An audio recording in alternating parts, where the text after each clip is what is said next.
If you're looking for proven ways to take your fundraising results to the next level, you're in the right place. Welcome to the Intentional Fundraiser podcast, hosted by Tammy Zonker. Tammy has trained and led thousands of nonprofit organizations to collectively raise more than $500 million and is also recognized as one of America's top 20 fundraising experts. This is the podcast where Tammy equips and empowers amazing fundraising pros like you to transform your fundraising so you can transform the world. And now, let's hear from Tammy. We'll start the show in just a moment after a word from our sponsor.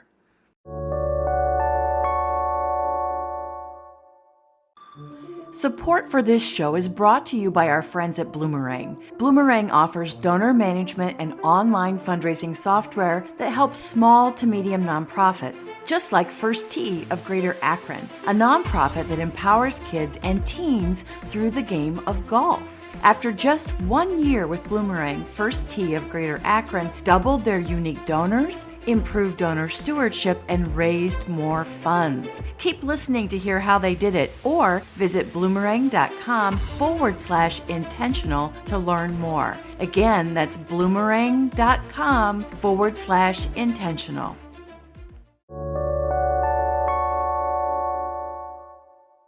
Today, I welcome to the show two incredible experts on fundraising events and really all kinds of events. They are amazing storytellers and great friends, Samantha Swaim and Kristin Steele. Samantha has over 20 years of event planning and fundraising expertise. She founded Swaim Strategies, a fundraising event consultancy, in 2004 and works internationally with nonprofit organizations to produce impactful events that move missions forward. Sam is the co-author of Planning a Successful Major Donor Event, of which I have a copy, with its very dog-eared and full of Post-it notes. And she's also the founder of the annual Elevate Fundraising Event Conference. She travels internationally to teach nonprofit professionals the tools they need to elevate the impact of their events. And now for Sam's co-conspirator, a writer and teacher by trade, Kristin Steele partners with nonprofits to increase their impact and fundraising by strategically improving how they tell their story at events. Kristin helped start the consultancy of Swaim Strategies in 2004 and is the co-author of the book Planning a Successful Major Donor Event. As a passionate nonprofit advocate, she speaks nationally to help organizations generate change in their communities through events. Sam and Kristin, welcome to the show. Thank you for having us. May we live up to that, but we're only here because of the shoulders of giants such as yourself. So thanks for having us here today. Oh my Super gosh. appreciate it. I feel like I'm the fortunate one. So you two are extraordinary. And that intro doesn't even do you justice. Oh, wow. So, Mutual Admiration Society aside. Right. Yeah. Should we jump into it? Let's do it. All right. So how has gathering changed as a result of the pandemic? That is the $1 million question. It has. And I think that if we can all just sort of put our arms around that, we could all leap off together. Everything's changed. When we're talking about fundraising, we're talking about relationships and donors and people, right? And their priorities have changed. Their time allocations have changed. Where they're spending time and resource, they're thinking about that differently. We can all put ourselves in that position, right? All of a sudden, with so many things stripped away, now, what's important to me? What do I want to move forward? And I think, we talk a lot about donors having personal missions. I want to bring that back into the space because they do. And so when they're looking at where to spend time and resource, it's with that in mind and how to move their personal missions forward. And we want our organizations to be walking hand in hand with them to help manifest that, right? So if we use that as sort of the guiding principle, the thing that I really want to encourage and the opportunity and the change of gathering post-pandemic or tail end of pandemic or depending Wherever on where you are, are, whatever the right, and what sort of your regional reality is our intention has to increase with gathering. We have to be more deliberate, have to pay more attention and listen. and be in a feedback loop so that gathering is meeting people where they are and where they want to be and is helping move their personal missions forward.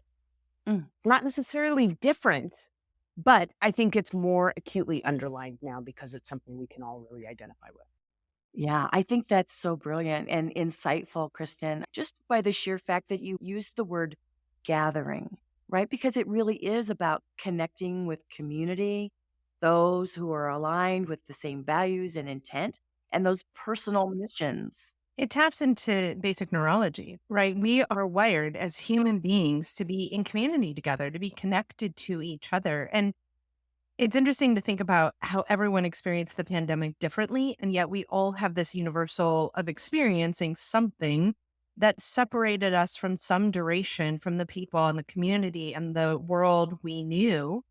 That the way we gather, how we have events, how we bring people together fundamentally has become more important, has become more appreciated, has become more valued, especially in that time when people were isolated. And I think there's still some people that are isolated, still lots of impact happening that ultimately we have to think about gathering with a little bit more intention around who and how and why so that we can really make an impact with our gatherings and our events. Yeah, so, so true. I feel like some of our listeners, probably most of our listeners, have used the pandemic as a pause to reevaluate their fundraising event strategy. So, how do we decide whether an event should stay? How do we decide if an event should be reimagined with more intention, as you're suggesting? And I completely agree. And how do we decide when an event should go? Even if some wonderful, well meaning board members love that event. I love this question so much because I feel like this evaluation is something we should always be doing. So I'm so glad that like a pause reset everyone and gave us the ability to do this evaluation. As with any nonprofit organization, now or pre-pandemic, we never have enough time, staff, or resources. But especially post-pandemic, the needs of the community have grown. And as the needs have grown, demands on our organizations have grown. And we have to look at it from the perspective of time. Where is the biggest return on investment? I can absolutely 100% tell you that there is a huge return on investment in gathering people. I know that more definitively now because I'm seeing the return of in-person events is rebuilding community. It's a reunion. It is like a love fest in some of these events. And board members and leaders at organizations are seeing, oh, it's not just about the funds we raise. It's not just about the speaker. It is about the community that we're bringing together. But we can't spend all of our wheels just doing one event after the other. They lose meaning. They lose purpose. There are different event models to serve different purposes. And I think the first thing we have to do is look at how much time and capacity do we have? How does our event serve the overall fundraising strategy for the year? And what is the purpose of the event? Are we designing the event for our major donors? Are we designing the event because we need an acquisition funnel? Are we designing the event because we're launching a giving circle and we need the legacy society community? There's so many different reasons why folks have events, but I think we got really stuck in the world of we've always done it this way. And the world just said, stop. The way we've always done it got us here. It's not working. Stop. And now it's our chance to be able to say, okay, what's our real need and goal? And what are we going to do to address that? And likely it's one event. It's probably not 12 events a year. In fact, I can tell you, not probably, definitively, it's not 12 events a year. It's Yeah. not the easiest way to raise money. I mean, it typically does have the highest cost per dollar raised. And I think Yeah. what you said is so important. How does this event serve the overall fundraising strategy? Because I'm sure you've seen it, and I certainly have seen organizations who have pre-pandemic had a legacy event, and it was almost like a silo. Yeah. We do this event in this month, and we have this many people, and our goal is X amount of dollars.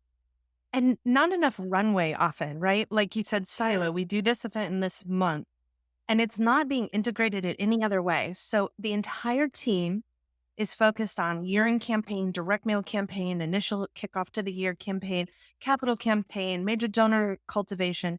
And then all of a sudden, everyone stops what they're doing and focuses, and it's just so expensive and time consuming.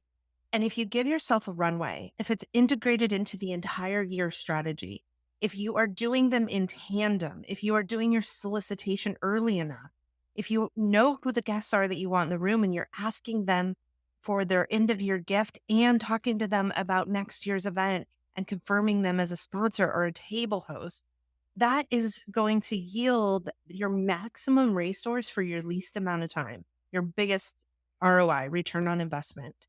And that to me is the chance we have right now to break the cycle of, but we've always done it this way and everyone's going to expect that. The biggest change from our guest perspective is no one's expecting anything right now. Everything's up in the air. Everything's a possibility. Yeah.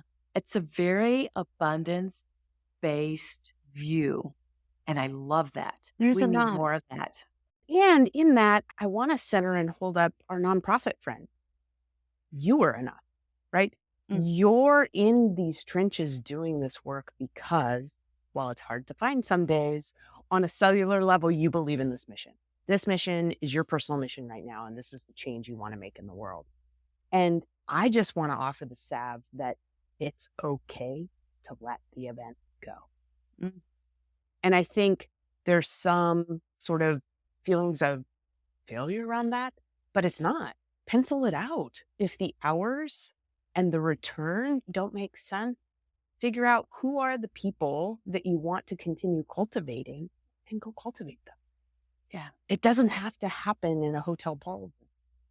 It can look different. And so I think that's also part of the pause is how do we identify the pieces of the event that move us forward after the event's over? If there's nothing moving you after the event's over, then the event isn't worth that investment either. So I think there's a lot of returns on investment. And I think we always kind of talk about the idea of the event living outside of the room. How does that happen? How does that energy and zeal of gathering your community back together who hasn't maybe been, some of whom haven't been in the room together for 3 years? How do you take that energy, center it and engage it around your mission, and then they go propagate your mission and once they leave the room? That's an impactful event. And if that's not happening either, and the funds and the time don't make sense, it's okay to say, you know what, this doesn't serve us right now. Yeah. Revisit it next year when you're having nobody's like, well, you didn't do this event next year, I can't come this year. It's like they will respect that you're being good stewards of their money. It doesn't make sense right now. Have those Agreed. conversations with the key people and lay it out for them. We talk all the time about the hamster wheel of the event cycle and just the fundraising cycle of often feeling like you're behind the timeline, you're behind the 8 ball. And one of the easiest ways to get off the hamster wheel is to get in front of it. So if you have traditionally had a March event and you're just starting to talk about it in January, pause and start talking about March of next year. Because if you're ahead of it and you're thinking about your overall strategy, what conversations you're going to be having with key donors and key sponsors, you can be talking now about something happening next year that continues to pull your donor closer to you.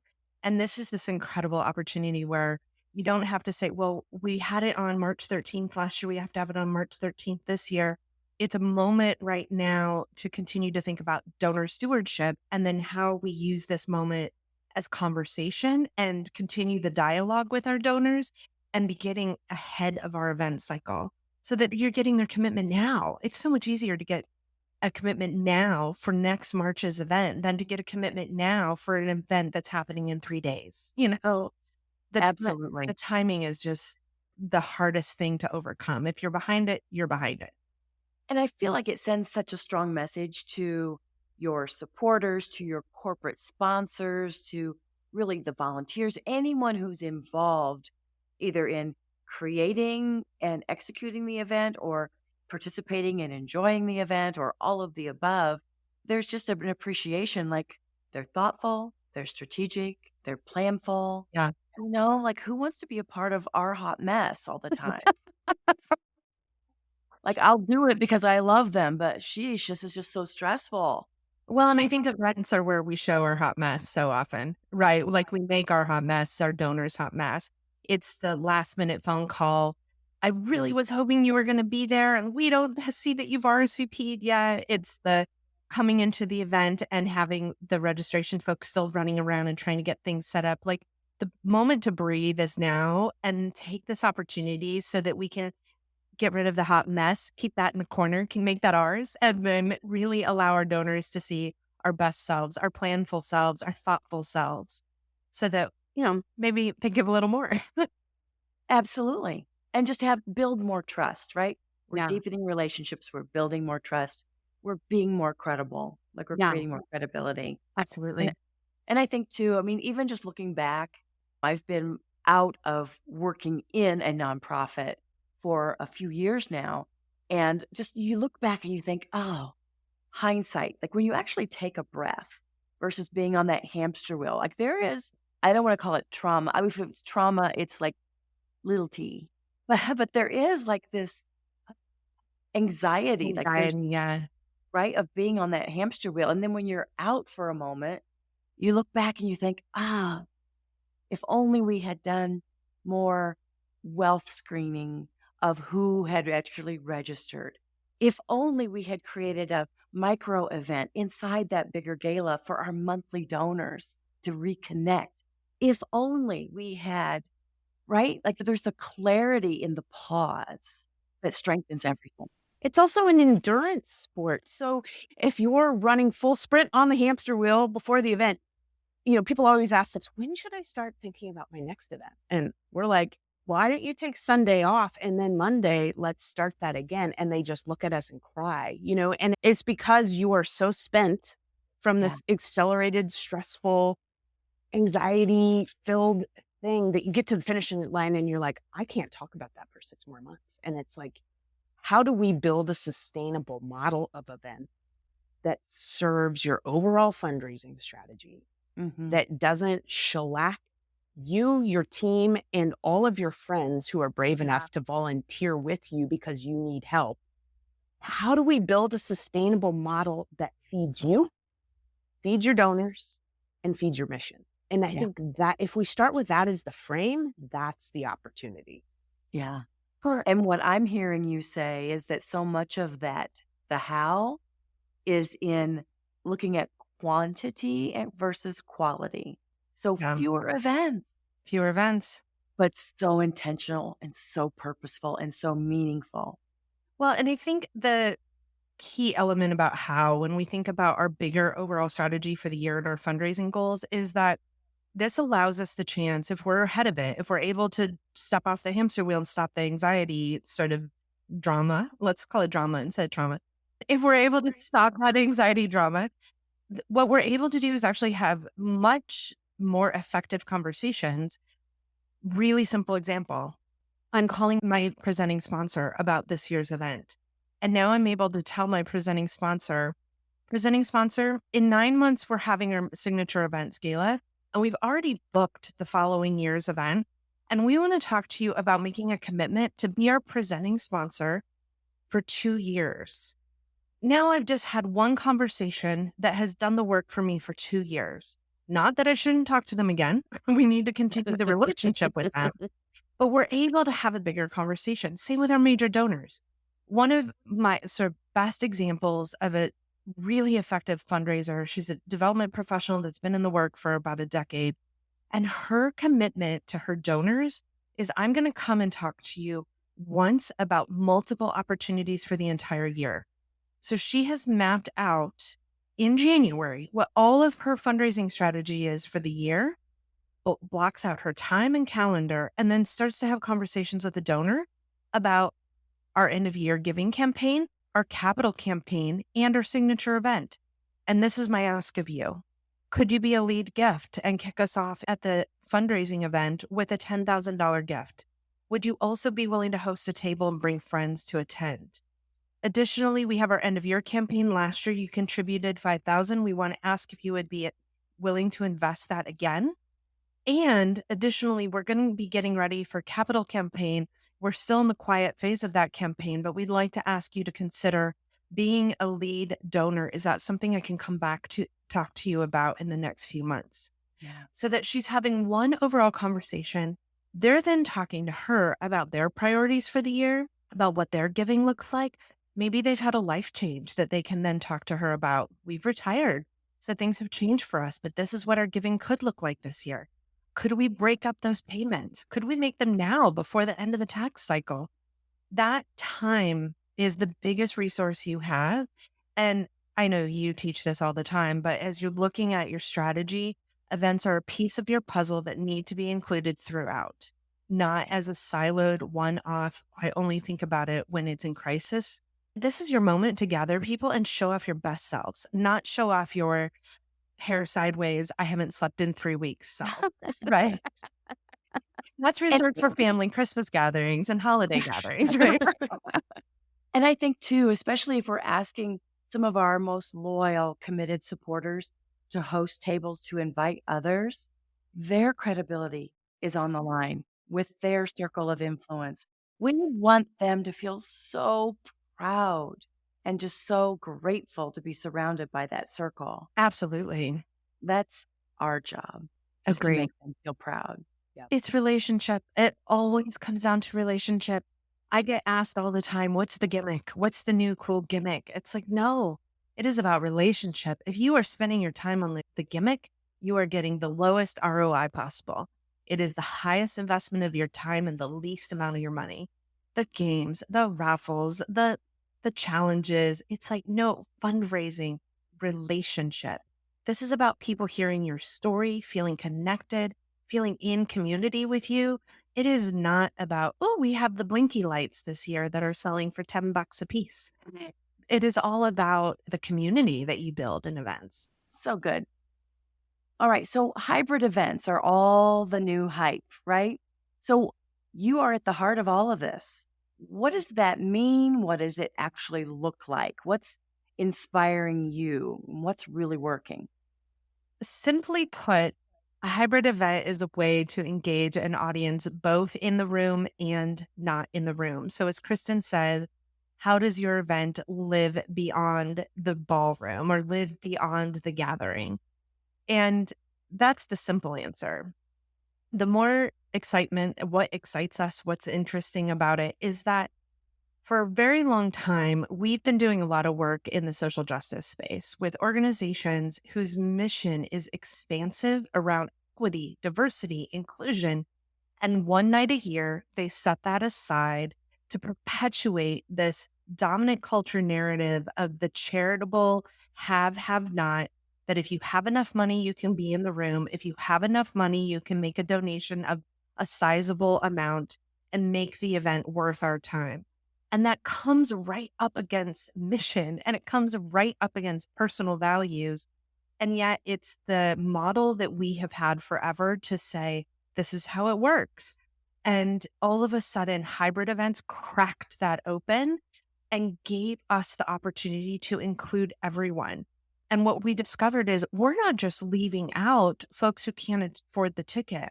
We're leaving out most of our staff, typically. And here is this night that is all about celebrating our work, our mission.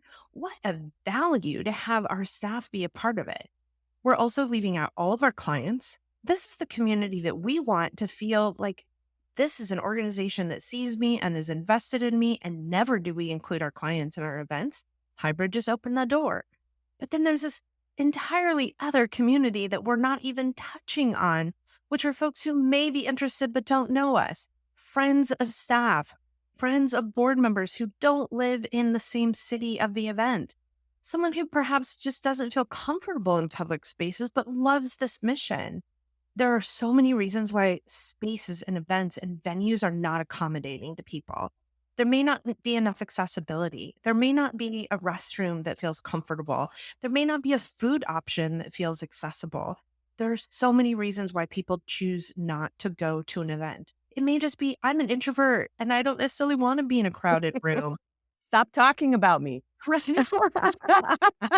It may be that Kristin's an introvert and she just doesn't want to be in a crowded room. Ultimately, what that does is open the door to say everyone can participate. Everyone can do what feels comfortable to them. donor who loves the party, who loves the glam, who wants to be in the room, you are welcome. Individual who feels much more comfortable at home, who wants to tune in from abroad, who wants to be a part of it but has another commitment that night, you are also welcome. And that just sort of grew the world of possibility for us. And it's been just such a breath of fresh air in the event space and just so wonderful to be able to lean into. And so many new technology tools have come out that have made it so easy and so possible to do. So for me, I think hybrid events have been the like exciting juice of what's possible. It also is just such a lovely mission alignment for so many organizations to grow who can participate and what that looks like for them. So I think it's something to consider, although it feels like I don't even know how to execute my event that's in a month. How am I going to consider making it hybrid? Again, if you're in front of the hamster wheel and are talking about next year, consider it then. Think about what you can do with a long runway. Yeah. Yeah. So who has done it well? I mean, when we think about the people who are participating from the comfort of their own home, are there ways that we can engage them other than just them just hearing lots of noise and trying to make out what's happening?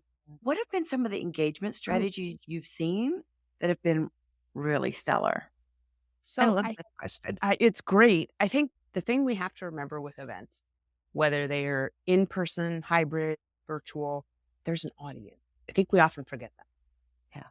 You're on a stage, literal or figurative, looking out at people. And hybrid presents us a really amazing opportunity to stitch together a diverse audience coming to us through different platforms and ways. But we have to remember they're there. So if you have an in-room event that you're broadcasting out to a virtual audience, the in-person event needs to be reminded there are other folks out there. And the other folks that are out there have to have a way to be tethered, right? Yeah. To be in community. Now, I think you can go overboard on all of this really quickly. This goes to the blinky ring thing we were talking about earlier in terms of gimmicks, right? There are a lot of technology tools that are all about whiz bang. You can do this and this and this and this and this. And basically you've turned an at-home viewership into a video gaming audience. That's not what we're talking about. It should be simple. It should be elegant. You should remove barriers. We're talking about folks who speak very different technology languages, right? In terms of, are they native users? Do they know that? How do we make this easy? As soon as you put an obstacle, people are out, right? I literally want to click on the link and see what's going on. But also you have to think about, how do we pull those folks in? A chat becomes a really easy way for people who are viewing from home to say, hi, I'm here. And to have somebody say back to them, it's so great to have you. And engage in conversation. We have sort of organizations that are a little more fraternal in nature, like they have classes and that sort of thing. That chat blows up like a reunion of people who are just so excited to talk to each other. And it just goes and goes and goes. And that's something that's happening during the program that we shush in the room, right? So it becomes a very different way for people to engage with each other. In the room, I think it's thinking about, how do we create a dynamic experience for the person watching at home? You were just talking about this.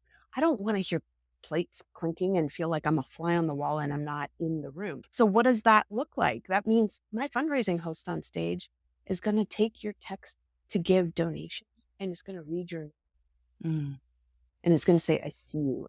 Thank you for supporting this mission. Right. And it's about closing distance. I talk about this all the time when we're talking, whether it starts in the marketing ahead of time, it happens from the program, from the event. Our whole goal in this work, in fundraising work, is how do I close distance between people?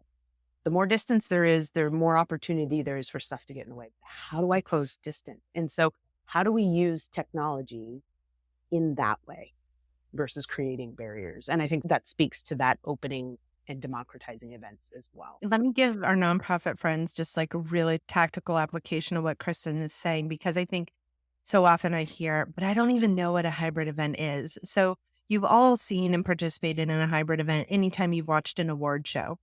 It's a great example. You have an audience and you're watching from home. That's a hybrid event, really simply. There's hundreds of ways we could do hybrid events. But there's a couple of really simple tools that they're using in those that I would include in a fundraising event. So first, you want to make sure, as Kristin said, both audiences know that they're there. So we always script the MC before the broadcast starts to talk to the audience in person and inform them that we're about to go live and we're broadcasting to an audience around the globe. Then we include them.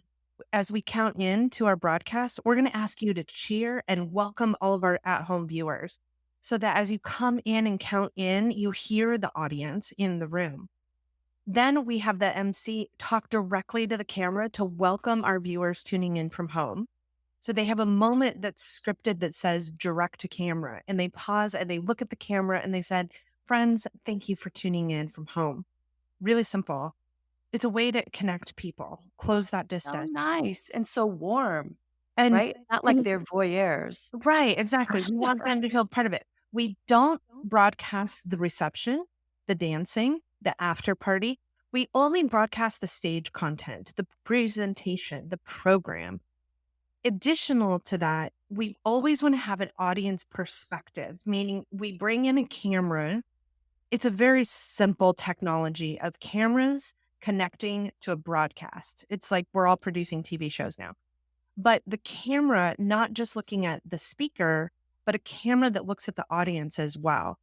So we usually have one moving camera in the room that's handheld by a camera person that is looking specifically at the audience. So when you see bid paddles go up, when you see the audience laughing and cheering, we get to be included versus trying to figure out what's going on, what's everyone laughing at. So it allows us to go back and forth from presenter to audience, audience to presenter. And then finally, like Kristin said, we give the fundraising host, the auctioneer, the information about who's giving so that they can acknowledge people not in the room. So now you feel like you're a part of it as well. And the simplest tool to do that is a text to give tool, because the text to give tools can bring their name up on the screen and the auctioneer can simply acknowledge, look at this, Tammy is tuning in and making a donation from home. Tammy, thank you for joining us tonight. Really simple way to include as they're roaming around the room with the paddle 159 and 182 and 125. Thank you for joining me. Look at this. Tammy at home is also joining me. It's a really simple, elegant way to close that divide and bring donors in and make community in the moment. So there's a million other ways we could do hybrid, but the simplest, most sort of user-friendly is broadcast your program out to an audience and include a host or an MC and a camera view that is able to navigate back and forth to recognize the room and recognize the viewers at home. That's the simplest sort of solution. Yeah, I love that. I also love that you're not broadcasting, the 10 p.m. dance floor. No. Yeah. No, That's like not that's fun. even in person, that's when we said no more photography after 9 p.m. Oh, Yes, I think that's safe for everyone. Right? People just don't feel as fresh. right. We'll be right back after a word from our sponsor.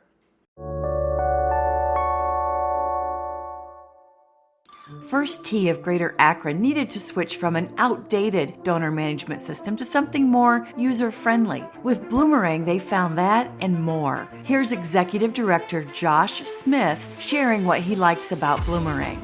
We love Bloomerang because it's very user-friendly.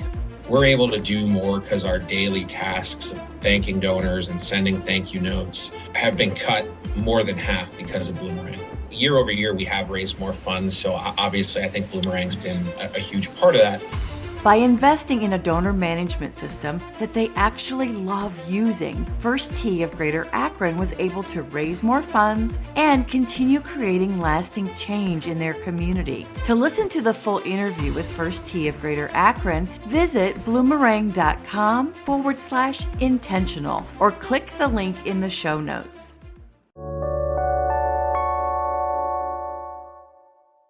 There's something else we can take from award shows, though, the red carpet moment that we are, tuning in early to see. That is something that we have integrated into hybrid events by simply having our MC standing among the party and the reception area And about 15 minutes before our broadcast begins, we will start a slideshow of sponsor thanks, and our program begins at the top of the hour, and welcome. We're so glad you're here. And we'll interrupt that slideshow with the MC saying, friends, I am here joining you live at the museum where guests are gathering, and we are so excited to broadcast out to you at home. We will be getting started shortly. Stay tuned. We'll be back with you. Really quick and simple. Again, handheld moving camera makes that easy. And it allows the guests to get like a little snapshot of the reception or what's happening without feeling like, oh my God, why are we just sitting here watching this? This is so boring. It builds the excitement. Yeah. Yeah. And little touches. I mean, things that we've done with clients is if there's a signature cocktail of the evening, we'll send the cocktail mocktail recipe for them to make at home. Yeah. Again, just those little connection points, as you point, like the connection points. Yeah. I think the question we get a lot from folks is we're used to Zoom world, right? We're all living in Zoom world. And the question we get from a lot of folks is, should we host a reception in Zoom beforehand for our virtual guests? And definitively no. It is not effective to bring a room full of strangers together into a Zoom meeting, because Zoom doesn't allow us to have cross conversation, intimate conversation, to be like connected to each other in any authentic way. Now, with that said, if we do want to have something that does connect our at-home viewers, the best way to do it would be after, and include some element of the program that just happened that they just watched. So if I just watched a keynote speaker that was super inspiring, and now the at-home audience gets to tune into a Zoom call with keynote speaker and ask them a Q&A, that can be very effective. Yeah. But a group of strangers popping into a Zoom room and just being like, hi, what are we doing? Awkward. So awkward. We've spent 3 years doing that. It's like, no. Why do I want to do that in my off hours? Thank you. I mean, those examples, that guidance just really made hybrid come to life in a very powerful way. Great. Like in ways that our listeners can apply, maybe not for their spring gala, but for the forward gala, right? The spring of 2024. Yes. Great. Love it. Love it. So let's talk about some other ways our listeners can use gatherings to emotionally connect to donors and propel their missions forward. Great question. Story, says the writer. I can go on forever about neuroscience and emotional connection and the things that get released in your body and brain when you make that emotional connection and what that looks like. But at the heart of it, human beings are wired for story. It's how we make sense of the chaos.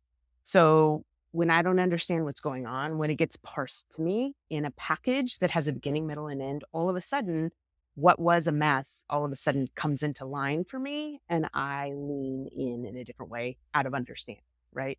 And so we want to bring folks into our mission via story.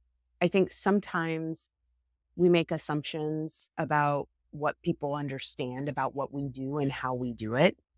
And what we want to start with, we believe that this is the future we're all working for together.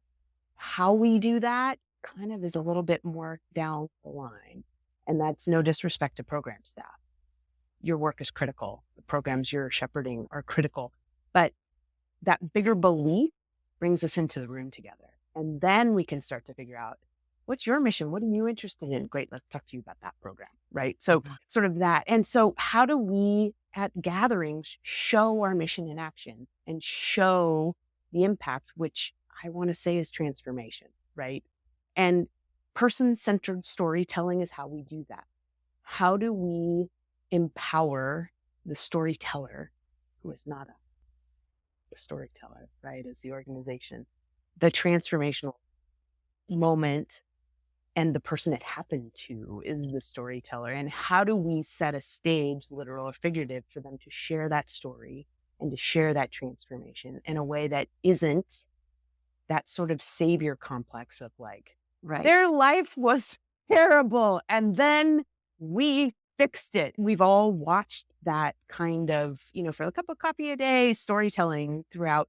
And what we really want to advocate is the gatherings provide you an opportunity for you to listen to someone seated in their own power, telling their story their way. And I think gatherings allow that. There is something so magical about living our lives in front of each other. It's why we go to plays, right?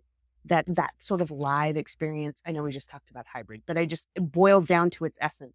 People sharing stories with one another, that's where change happens. And it's really the only thing that's important. And that should be how you're centering your fundraising too, right? Those conversations with donors, like it ripples out into all that we do. And so I think the biggest piece is like, how do we bring people into the impact of the mission? And the way we do that is to have folks who are impacted talk to us about what they want us to hear.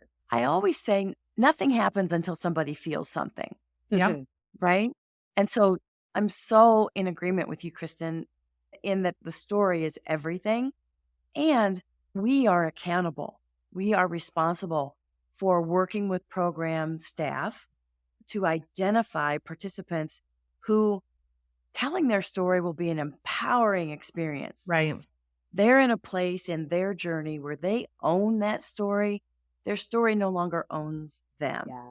Right? And we're not reinforcing stereotypes. We're not parading or having people feel shame or like they're on display, but rather it is an empowering experience. And, I always say, when you've done it right, when there is a line of event participants waiting to talk to that person when they step off the stage and to say, can I give you a hug? Like, you so inspired me. And you just see that storyteller, that person who owned their transformation, beaming with pride and accomplishment. Yeah. And I'd be remiss as an ethical storyteller not to really underscore consent being a large part of this. So I think the consent form, but also conversation, right? I think we within organizations are like, this is a great story and this impacted me. And we throw all these ideas forward, right? But at some point we have to go back to somebody and say, look, we have this gathering of folks and this is what the point of the gathering is. And your story has so impacted me. And these are the ways. And I'm super interested to see how you feel about sharing that story with other people that support this work. Yeah. And then just, right? So I think that sort of relationship, it's continuing a relationship with your folks before, during, and after. I made the joke, like I always say, consent is more than a form, right? So consent to not just sharing their story, but how you share it, where you share it, how long you share it, making certain that it's their voice, not our perception of their story. And I know I'm preaching to the choir, but this just gets me on my soapbox. Yeah, go. You go. But just making certain that they can withdraw that consent at any moment, and we honor that immediately. Yeah, it's interesting too. I think our time and how we spend it has changed. Our priorities as humans have changed. And so if we have a very limited window of engagement, a very limited attentive audience, the best way that we can move that audience is to focus it on our stories and the stories of our clients in a nice, tight, short format. Pre-pandemic, I think we were in, 3.5 hour long galas and programs. And now, we need an hour. Like, we really just need an hour. We don't need to have everything. It's not a kitchen sink experiment. It is let's bring people together to tell our story. Everything else we do the rest of the year in our programming and in our work is the mission and the story. And so often we tell other people's stories of our partnerships and our supporters. And this is the moment to tell your story, is to focus on your mission. We frequently talk about that story being in 5 chapters for your event. The first chapter is a welcome. Simply, we're so glad you're here, and let's bring the audiences into the room and connect them. Second chapter is, this is who we're here to support. Because yes, you have donors in the room who know you, but you absolutely guaranteed have people in the room who don't know you. So if you don't talk about who you are, why you do what you do, you already have lost your audience. So you have to speak to the work of the organization, the mission. We usually like to do that in 2 ways, show and tell. Our show is typically a video. We use video to give the big picture, paint the big picture of our mission, and then we tell with an executive director or board chair who can share the vision of the work. Then chapter 3 is fundraising. We don't want to wait and push fundraising to the end of the event. The business of this event is fundraising. So the fundraising has a story element that has to be at the center of it. We have to tell the story of impact, one of our clients, how they've been impacted, and then we can solicit support.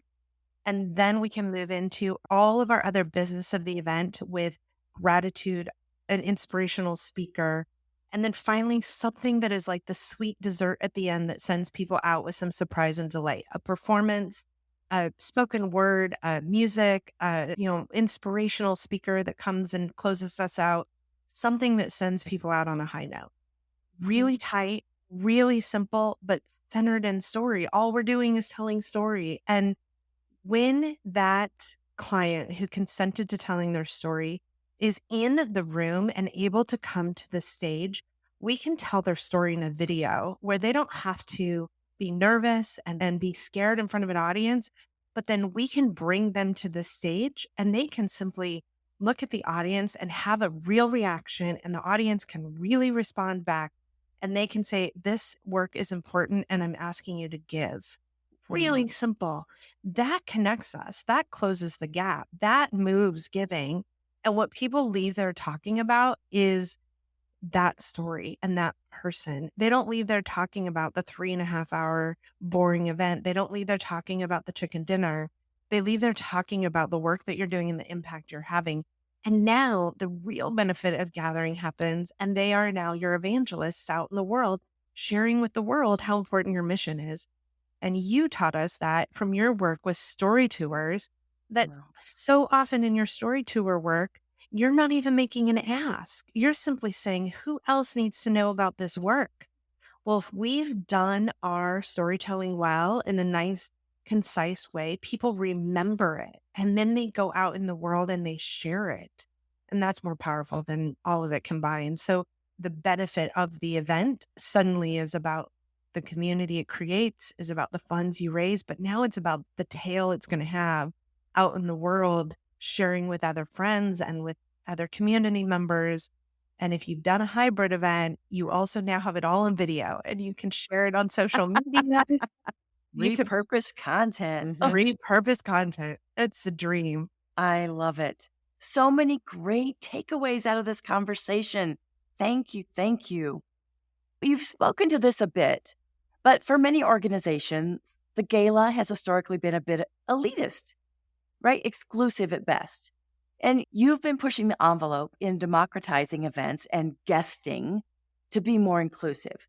Tell us about how you've done that and strategies our listeners can apply to create a broader access and bigger belonging for our marginalized communities.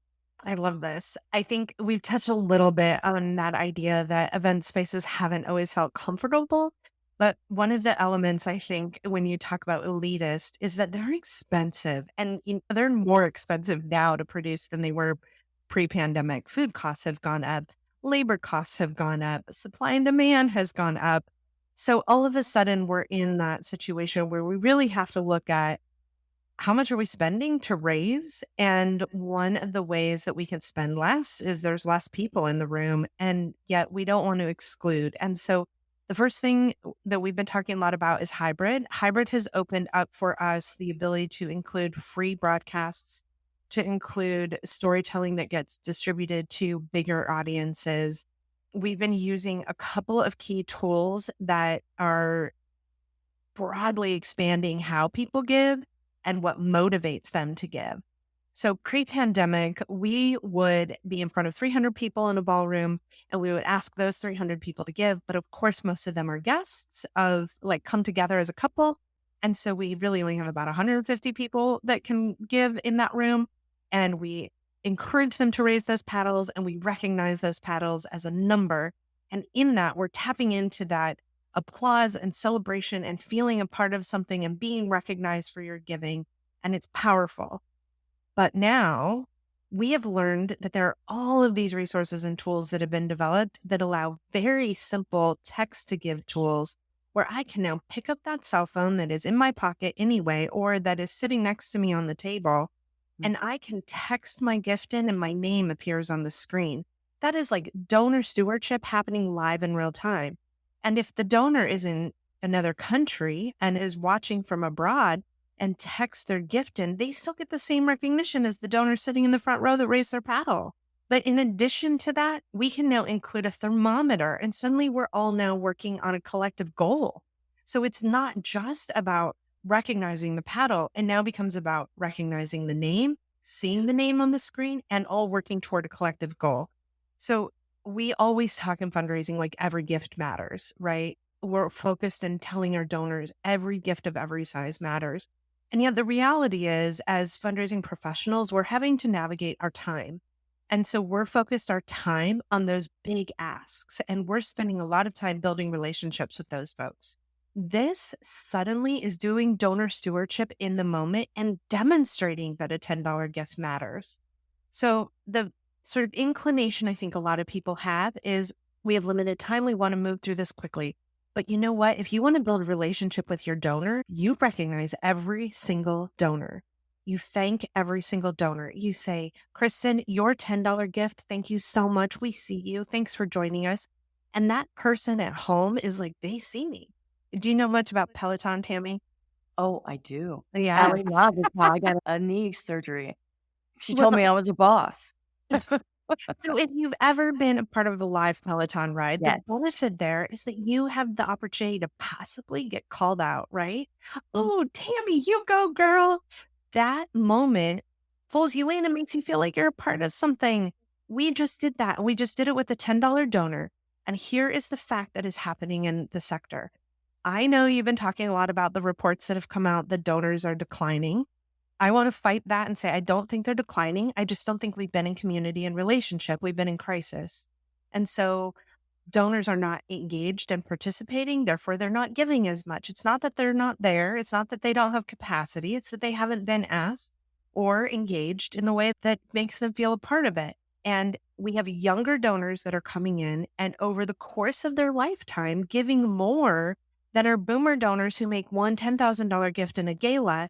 They're contributing to monthly giving. They're contributing to giving 3, 4, 5 times a year. And over the lifetime will be a much larger donor than that once a year $10,000 gift.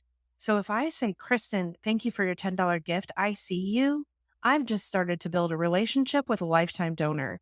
Now, if I can secure that donor with another gift in the next 6 weeks, my likelihood of having them as a lifelong donor and retaining them is over 80%.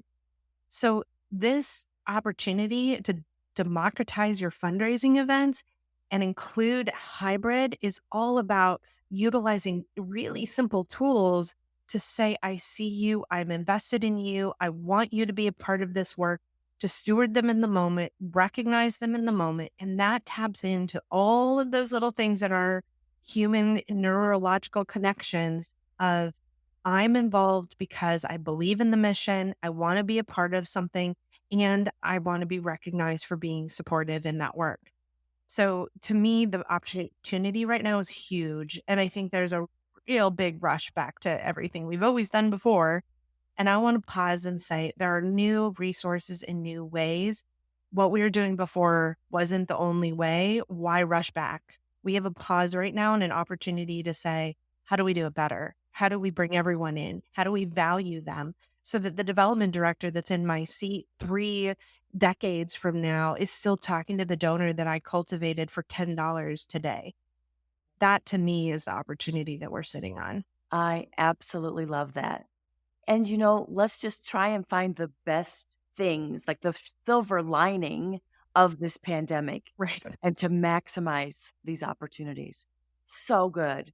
I'm just so grateful for this conversation. Thank you both. Absolutely. Thanks for having us. Oh, my goodness.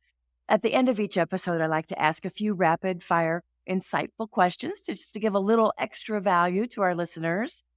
And I'm going to ask each question and have each of you answer respectively, okay? Great. So the first question is, what's the best fundraising advice you've ever received? Managing expenses can increase your revenue out of the gate for an event. Very good. I would say Susan Howlett's research is like at the core of everything I do, which is People give for three reasons. They are motivated to give for your mission. They're motivated to give because they want to be a part of something and included. And they are motivated to give to be seen and recognized as a part of that community. If we do those three things every single time we talk to a donor, every single time we run a campaign or produce an event, we're going to see success. Yeah, so good. What book do each of you recommend to our audience and why? I like Storytelling Animal by Jonathan Gottschall. It goes beyond like, hey, humans are hardwired for story and here's how it looks, but how do we use that to emotionally and connect? Awesome. And I don't have that one. It's good. All right, Amazon.com. Here I come. I have two. So The Art of Gathering by Priya Parker, you've talked about a number of times on your podcast. It's just a gem. And her work is just such a great request of the world to pause and think about how we come together in a meaningful way. But I also want to encourage folks to pick up Simon Sinek's Start With Why, because that golden circle of why is at the core of how you move an audience to give, how you move a donor to engage. So the golden circle of why, or Start With Why, is at sort of the heart of a lot of what we do. Excellent. What are the three most important traits a successful fundraiser must possess? The ability to be in relationship, like actual relationship, to be a storyteller. I think that's hardwired into us too. So I think storyteller is a buzzword. And I think people hear that and go, I don't know how to do that. It's like you do. You do it all the time. And thank you, Peter Drury, how to be a story listener. Because your donors have stories to tell you too. I'm going to repeat some of what she said because I think that that's also at the core of a good fundraiser is listening. I think that so often we're nervous about talking about money and we just like talk right over the donor. And if we just pause and listen. But the third thing that I want to add in there is curiosity. You have to have a genuine curiosity about your donor. You have to have a desire to actually know how they're doing, ask them and listen to them, because your donors will tell you a whole lot of information that can inform how you engage them in the future. So that sense of curiosity just like opens the doors. Genuine curiosity. I love that. Love all of those. What's your favorite fundraising application or tool? We learned this from a really great development director we've worked with for a very long time. It's Post-it. Post-its. It's Post-its. Your donor, Tammy, my donor, goes at the top of a Post-it, and I keep notes on the Post-it, and I move that Post-it across my board of, did I talk to Tammy this week? Something really visible. And then something super visible and easy. And I know that my work for the week is done when my Post-its have moved to next week. It's active cultivation in a really simple way. You can deep dive from there, have it on the wall in front of you, and you're looking at those people and those relationships. Yeah, front and center. Love that, Kristin. My answer is similar to Kristin's, and that is a calendar. It is making sure that we're talking to our donors regularly. And so our shout out to Juan, if he is listening, he is one of our favorite development professionals and he's masterful at the relationship. His donors are genuinely his friends. And the piece of the puzzle that he uses those Post-it notes for is to make sure that he is talking to his donors regularly. So he will create a calendar that lives on his wall and move that relationship through the year. And if he sees that someone hasn't moved, that becomes his priority. I haven't talked to Kristin in the past 2 months. I need to reach out. I need to drop her a note. I need to see how she's doing so that he's consistent. We get lost in all the, I need to do. And it's, time blocking. So you carve out time to make calls and talk to people and visibly thinking about seeing and being reminded about the relationships you're stewarding. That to me is like the easiest tool out there. Awesome. What's your favorite fundraising conference and why? Well, I'm a big fan of the Nonprofit Storytelling Conference for many, many reasons, but I think stories done well are your best fundraising tool, period, the end. You can add a bunch of stuff from there, but if you don't have that at the center of it, you're not gonna maximize your ask.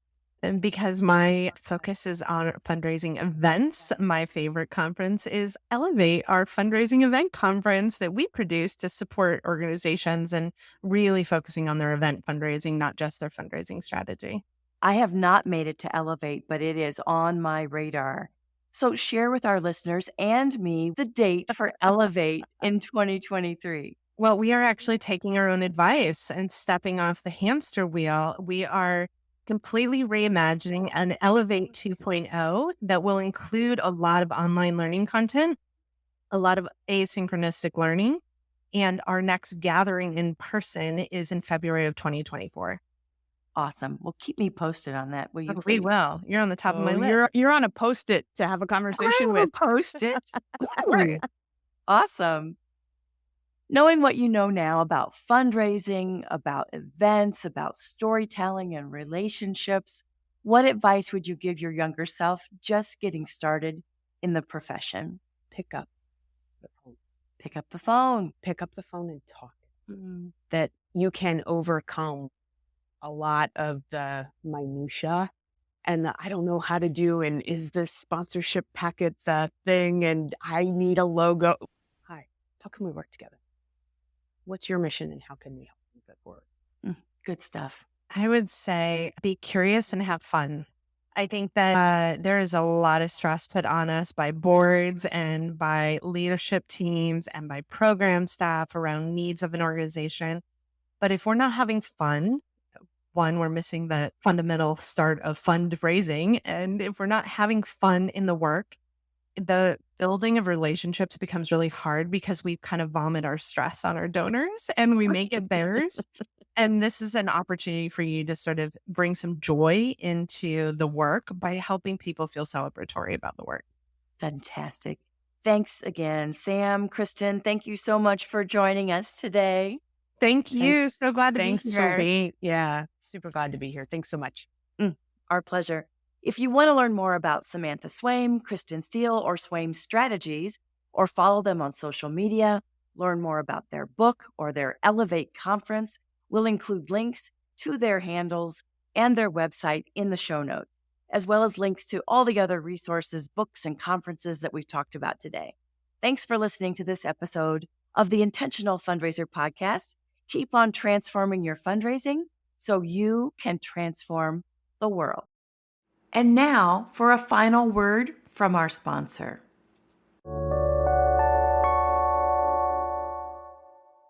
Thank you to our friends at Bloomerang for supporting this episode. If you'd like to learn more about how Bloomerang can help your nonprofit acquire, retain, and engage donors, or learn how First Tee of Greater Akron doubled their unique donors, improved donor stewardship, and raised more funds in the first year with Bloomerang, head over to bloomerang.com/intentional or click the link in the show notes.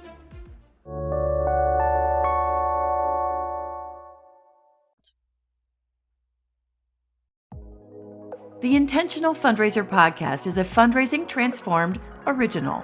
It's hosted by me, Tammy Zonker, founder and president of Fundraising Transformed, where we help equip and empower fundraisers, nonprofit leaders, and board members to transform their fundraising so they can transform the world.